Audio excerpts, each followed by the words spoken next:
presented by Bhojpuriya Dabang Music.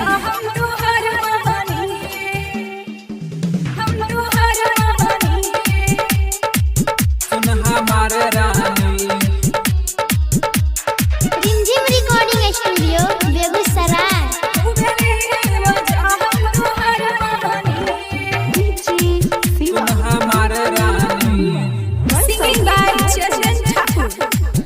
अब नहीं तर पावे सुन हमार रानी, हमार रानी, सुन हमार रानी।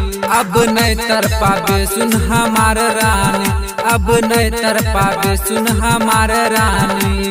जहिया से देखलियो गिरे छो पानी,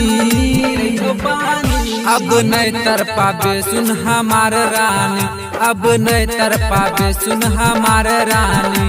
अभी बर्दाश्त करे कुमार वानी, अभी बर्दाश्त करे कुमार वानी, अभी बर्दाश्त करे कुमार वानी। खूब ली है मजा हम तोहर वानी, खूब ली है मजा हम तोहर वानी। डीजे सनी हम तोहर वानी, सुन हमार रानी। रिमझिम रिकॉर्डिंग स्टूडियो बेगूसराय। हम तोहर वानी।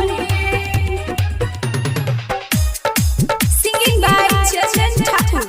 सोलह के छे हमरो मेरिया, ताजा छे खजाना। प्यार के रस में डूबल रहिया, जिया तोहर खजाना। चलतो नहीं बहाना रानी, बाहों में अब आजा। बंद करके गेट रानी, खूब लेबो मजा। तोरा साथे में करबोगे मनमानी। अभी बर्दाश्त करे कुमार वानी, अभी बर्दाश्त करे कुमार वानी, अभी बर्दाश्त करे कुमार वानी।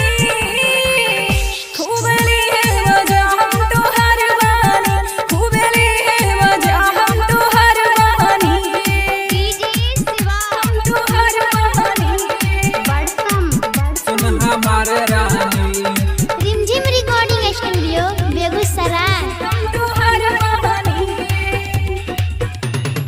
Singing by Charan Thakur.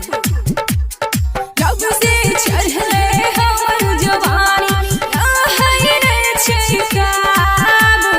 मारै छै तारा होठ के लाली, याद आबै छै बाबू। तोहर आई सताबै छौ, देखे छियो सपनमा। राइटर प्रियानंदन बनतो सुने तोर सजनमा। जाने चंदन के समझे तू परेशानी।